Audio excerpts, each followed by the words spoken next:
Could this be the ultimate mid-range wireless earbuds? Samsung's Galaxy Buds 3 are here, and they've got a lot to prove. Let's dive in and find out whether these buds can even compete in that category, especially given the level of controversy attached to the design of these things alone. Welcome back, folks.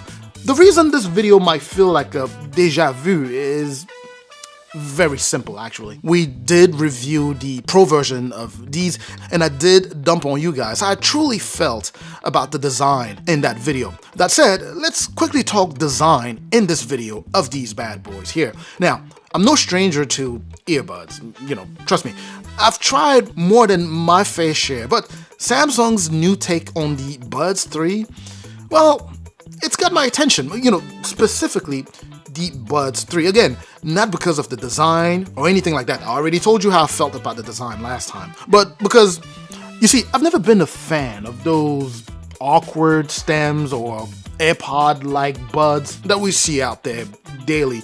And that's simply because they don't fit my small ears. So the feeling about that design with the stem specifically remains the same here. Samsung certainly implemented that Apple-like aesthetic and somewhat twisted those into something that feels fresh, at least to some. They've got that clean, minimalist vibe with just enough flair to stand out. But here's the thing.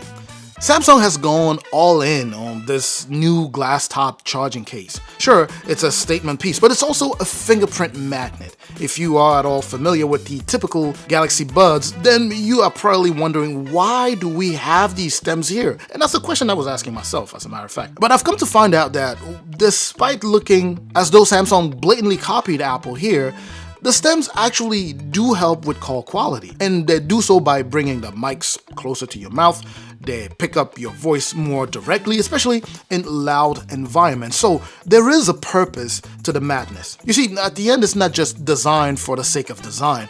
It's very functional. And by the way, if this is your first time here, welcome to the channel, of course. Please do me a favor, hit both the like and the subscribe button there. I truly appreciate that. Anyways, let's find out what's under the hood here. The Buds 3 here are packing Bluetooth 5.4 along with a one-way 11mm dynamic driver and count them, 3 microphones. Now, that single driver is doing all of the heavy lifting, and while that's usually a sign of compromise, the Buds 3 still deliver solid sound. Believe me, it's good. It's just that good.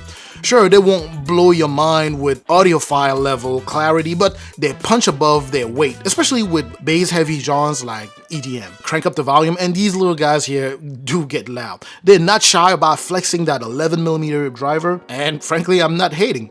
In the wearable app, you can actually give the bass a little extra boost if you wanted to do that. But if you are hunting for, perfect clarity across every frequency, well, you might want to look elsewhere. There's also a bit of muddiness at higher volumes, but for most people, these buds are more than capable. Now, let's go ahead and talk mics.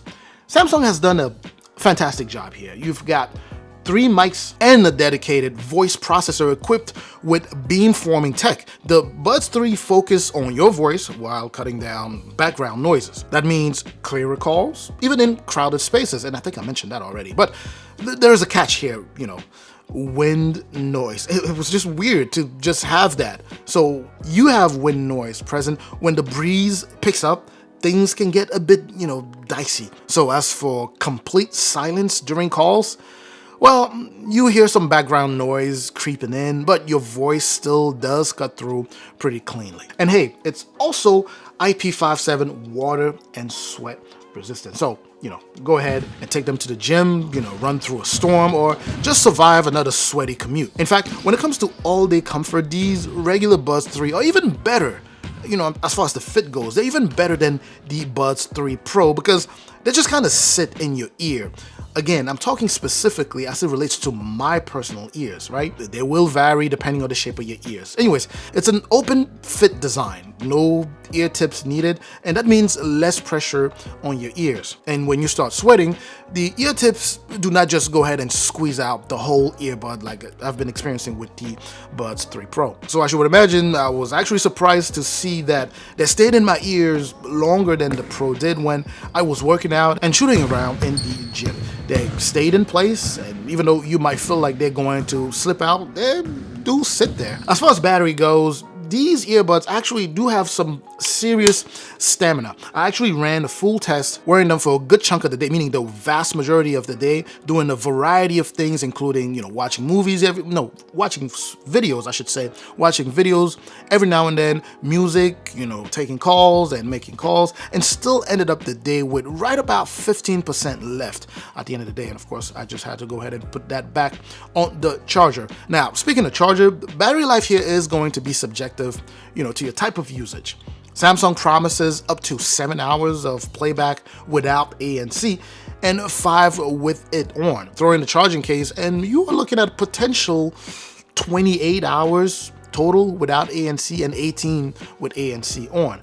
And based off of my tests so far, I feel it's doable, depending on how you use them, of course. So here's the bottom line. Are the Galaxy Buds 3 here keeping up with other mid-range wireless earbuds? For one, they've got the sound, and they've got the features that matter. They also got good battery, but at the same time, they do not have multi-point connectivity, and there's a limited ANC options. All of this said, though, for most users, these are going to be a good pair of buds or earbuds. Now, if you are an audiophile chasing perfect soundstage or craving the deepest bass thumbs that exist, you might want to explore higher end options. And just like I said when I reviewed the Pros, my gripe remains with the design. And of course, as I also mentioned, it is functional, there is a purpose to that design, but still, I am not a fan. Besides that, I still and will always prefer the good old Galaxy Lives. I'm not sure if you are familiar with it, but those are the only earbuds that are perfect for my small-shaped ears. But anyways, I digress. I'm certainly hoping that this was informative and that you learned something. I'm certainly hoping that this helps your purchasing decision. If you have any questions, comments, please let me know in the comment section. I'm going to catch you down there so we can get that back and forth going. Also, make sure to like, share the video, of course. Make sure to subscribe if you haven't done so already. I truly appreciate that. I'm going to catch you in the next video. And of course, as always, up until that next video, stay safe out there.